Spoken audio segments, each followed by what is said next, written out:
Assalamualaikum warahmatullahi wabarakatuh. Sobat Safety sharing session untuk materi perdana kali ini menampilkan tokoh muda, kreatif dan inovatif Bapak Agung Supriyadi selaku pemilik website K3ku Top dan juga akun YouTube Agung K3ku. Mari kita simak sama-sama. Baik, Assalamualaikum warahmatullahi wabarakatuh. Selamat pagi, salam sejahtera untuk kita semua. Yang saya hormati Bapak Suhatman selaku guru dosen saya dalam K3, Bapak Wahano, Bapak Dr. Handojo, kemudian juga Bapak-Bapak narasumber yang lain, khusus juga untuk Ibu Rahela Sumakmur. Terima kasih Ibu atas kehadirannya. Kemudian juga Bapak Ibu yang lain yang mohon maaf tidak bisa saya sebutkan satu persatu. Saya Agung di sini ingin share materi ya. Sebenarnya saya sudah siapkan presentasi. Mungkin nanti sambil diselipkan satu dua kisah ya tentang saya.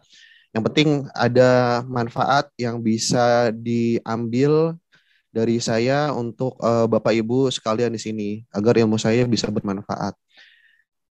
Baik, Bapak Ibu, semoga bisa terlihat slide dari saya ya. Untuk jelas ya, baik. Oh, bentar nih slide-nya belum. Slide-nya sebenarnya ada videonya nih. Saya share ulang biar ada videonya. Oke, baik. Saya dihubungi untuk mengisi acara World Safety Organization ini dalam rangka Sumpah Pemuda ya yang baru di tanggal 28 Oktober kemarin. Isi dari Sumpah Pemuda itu ada 3. Pertama, kami putra dan putri Indonesia mengaku bertumpah darah yang satu, tanah air Indonesia. Kedua, kami putra dan putri Indonesia mengaku berbangsa yang satu, bangsa Indonesia. Ketiga, kami putra dan putri Indonesia menjunjung bahasa persatuan, bahasa Indonesia. Bagi saya, Sumpah Pemuda ini sangat penting untuk sejarah Indonesia. Karena kita merdeka di 1945, tapi di 1928 semua pemuda itu sudah berkumpul untuk menyepakati ya nama Indonesia itu dipakai dalam perjuangannya. Dalam perjuangan untuk merebut tanah tumpah darah yang satu, yaitu tanah air Indonesia, kemudian bangsanya satu, meskipun sebenarnya di Indonesia bangsa ini sebenarnya beraneka macam ya, beraneka macam ragam ya. Ada yang mungkin, mohon maaf gitu, ada yang kulitnya cerah, ada yang kulitnya agak gelap, tapi apapun itu, kita mengaku sebagai bangsa yang satu. Artinya satu dilukai, maka yang lain akan membela. Kemudian menjunjung bahasa persatuan, bahasa Indonesia. Ya, bahasa eh, kita sudah mengetahui bahwasanya suku yang mayoritas gitu di Indonesia adalah suku Jawa. Namun yang menjadi bahasa dari negara ini bukan bahasa Jawa, yaitu yang menjadi bahasa utama dari negara ini adalah bahasa Indonesia. Artinya memang kita memilih bahasa yang bisa menjadi persatuan untuk kita semua, bahasa yang mudah untuk dipakai. Saya membandingkan bahasa Indonesia sama bahasa Inggris itu ada beberapa hal ya yang membuat bahasa Indonesia lebih lebih mudah dipakai daripada bahasa Inggris. Contohnya kata pengganti dia gitu ya. Kalau di bahasa Inggris kan ada he, ada she. Itu kan untuk perempuan ada laki-laki ya. Tapi kalau di Indonesia mau perempuan mau laki-laki itu tetap aja dia gitu. Kemudian kalau kita melihat dari kondisi waktunya ya, di Inggris itu ada tenses ya, ada past, future, present. Tapi kalau di Indonesia ya nggak ada gitu. Kita hanya pakai misal kalau future kita pakai akan gitu, akan melakukan apa. Kemudian kalau pas itu kalau masa lalu kita bisa memakai sudah melakukan sesuatu gitu. Kemudian juga bahasa Indonesia ini juga sangat mudah ya karena banyak serapan-serapan dari bahasa lain itu diserap di dalam bahasa Indonesia. Dan alhamdulillah dari perjuangan pemuda ya, kontribusi pemuda 1945 kita merdeka, alhamdulillah sampai sekarang kita bisa merdeka.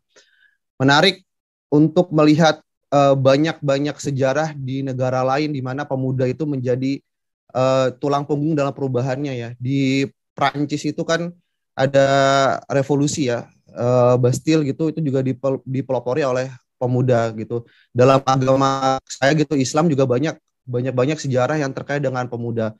Oleh karenanya memang perubahan itu tidak bisa dipungkiri, itu harus dimulai dari pemuda.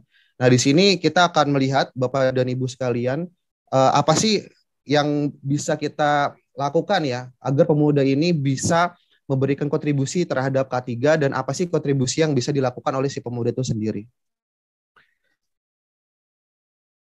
Kalau tadi Pak Sanudin gitu moderator juga MC berkata beberapa kali milenial ya. Sebenarnya apa sih milenial? Nah, dalam slide ini dijelaskan bahwasannya milenial itu adalah orang yang lahir di tahun 1980 sampai 1995. Sementara kalau Gen X itu di 1963 sampai 1980. Dan baby boomers itu adalah bapak-bapak yang lahir, bapak ibu yang lahir sebelum di 1963. Menurut riset yang dilakukan di 1.200 pekerja di berbagai macam generasi dan berbagai macam negara, ini kita melihat ada perbandingan antara generasi baby boomers, generasi X dan juga generasi Y atau kita sebut dengan millennials. Ini kita lihat di sini ada executive presence. Executive presence itu kayak feeling bossy ya, gimana ya, pengen dihargai gitu ya, pengen di apa ya, pengen diperlakukan sebagaimana bos lah gitu.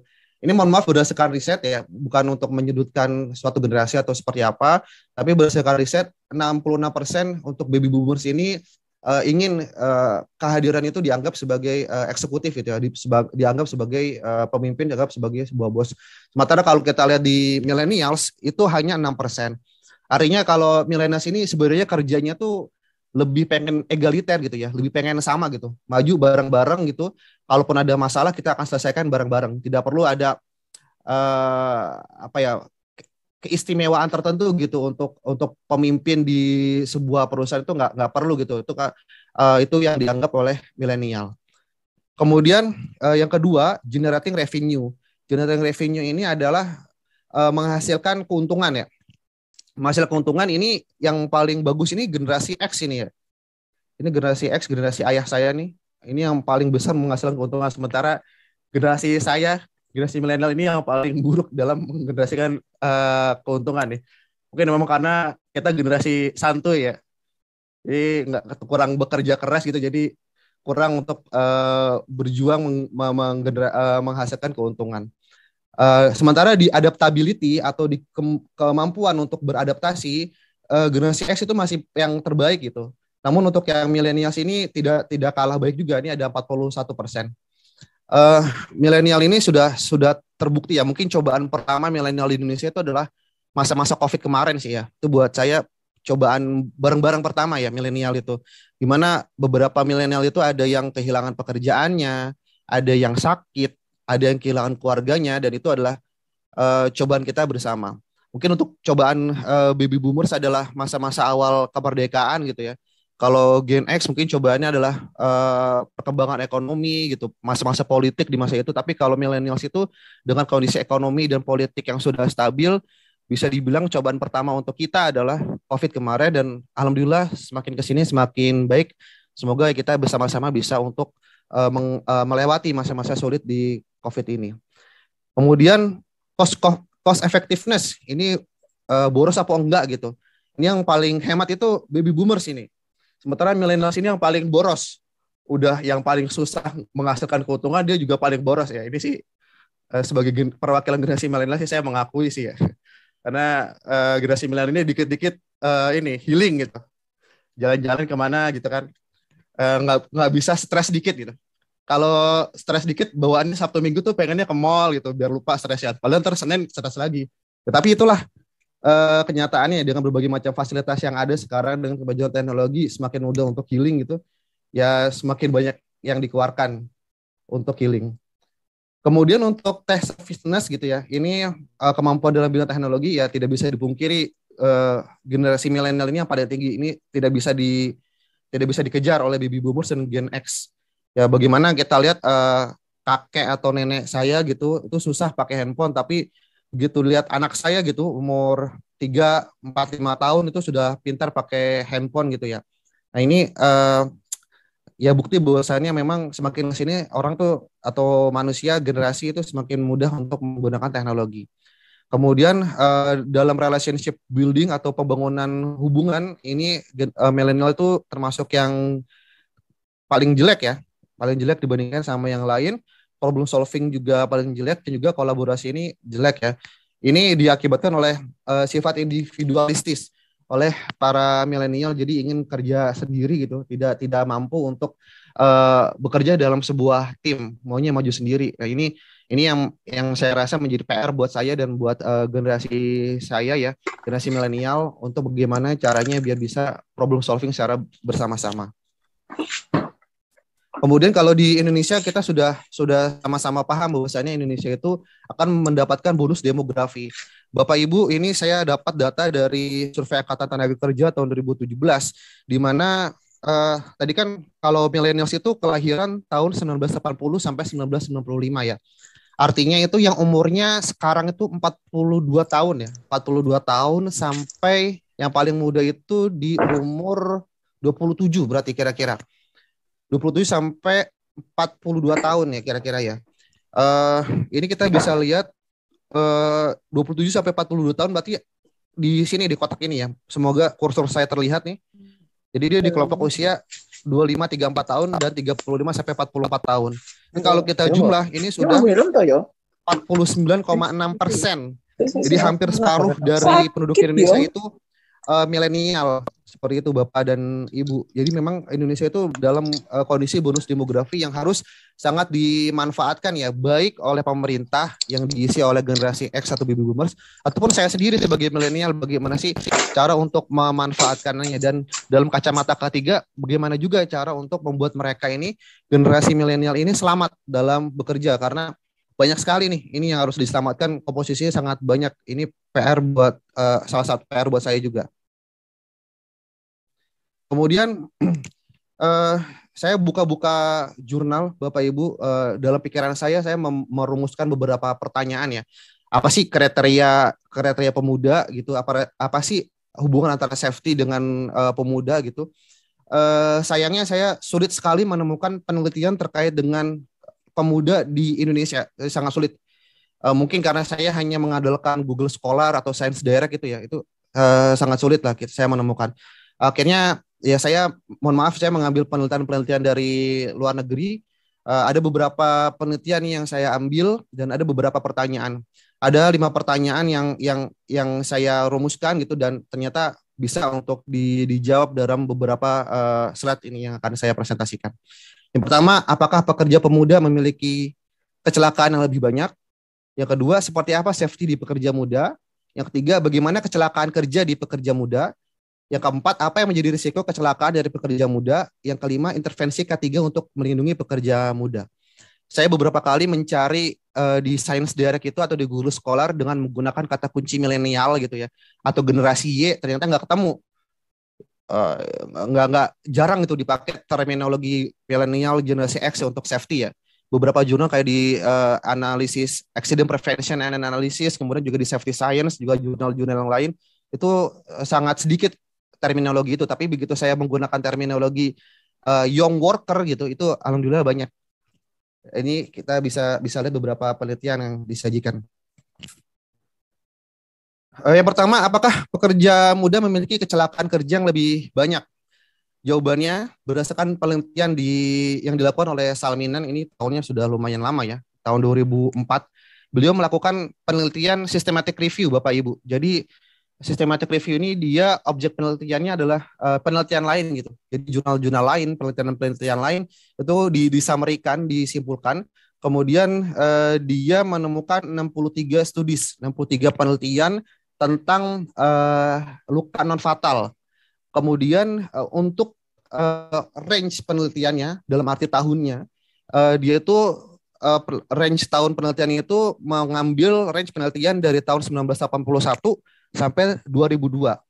Dan dia meneliti ini tidak hanya di satu negara, dia tuh meneliti di 18 negara dengan 3 negara yang sering banyak muncul dalam penelitian, yaitu di Amerika, Swedia, kemudian juga di Kanada. Jadi menurut saya ini representatif ya. Dia lama gitu penelitiannya, kemudian juga negaranya banyak. Apa yang dia simpulkan dalam penelitiannya, jadi hasilnya adalah untuk young worker, pekerja muda, memang berdasarkan penelitiannya, systematic review yang dilakukan itu, untuk non fatal injury atau cedera non fatal itu 56 penelitian itu menyimpulkan ya bahwasannya pemuda itu memiliki angka kecelakaan kerja yang lebih banyak daripada penelitian yang menyebutkan bahwasannya pekerja muda memiliki angka kecelakaan yang lebih sedikit. Jadi kalau dilihat dari sini kesimpulannya adalah jawaban dari apakah pekerja muda memiliki kecelakaan kerja lebih banyak, jawabannya kalau dalam penelitian ini ya adalah ya. Hanya saja yang menarik yang juga saya baru mencermati adalah jika dilihat dari kuantitinya memang pemuda itu lebih banyak. Namun jika dilihat dari fatalitiesnya ternyata pemuda itu lebih sedikit. Penelitian yang membahas bahwasannya pemuda itu mendapatkan kecelakaan yang menyebabkan kematian itu lebih sedikit. Jadi itu hanya 16 yang bilang bahwa pemuda rentan terhadap fatalitas, sementara 64 bilang bahwasannya yang pekerja muda memiliki angka kecelakaan yang menyebabkan kematian lebih rendah, itu 64. Gitu. Jadi bisa disimpulkan bahwasannya apabila ditanya pekerja muda young worker itu apakah lebih rentan terhadap kecelakaan, jawabannya ya. Apakah kecelakaan yang memapar pekerja muda itu menyebabkan kematian? Jawabannya tidak. Justru malah lebih berisiko pekerja yang lebih senior seperti itu.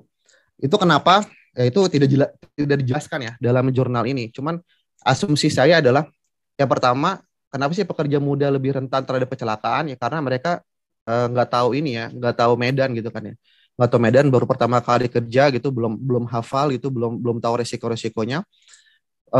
Kemudian yang kedua, kenapa sih justru pekerja yang lebih senior itu yang lebih apa ya, yang lebih rentan terhadap fatalitas ya? Kemungkinan karena mereka memang mengerjakan hal yang lebih banyak ya, karena sudah hafal kan resiko-resikonya gitu, dan juga kadang sering menyepelekan resikonya. Ada quote ya di dalam satu penelitian itu, dia bilang begini, bahwasannya penelitian itu dia menginterview seorang pelatih untuk selam gitu. Pelatih penyelam itu bilang seperti ini, saya lebih senang untuk memberikan pelatihan kepada orang yang tidak pernah menyelam daripada memberikan pelatihan kepada orang yang sering untuk menyelam gitu.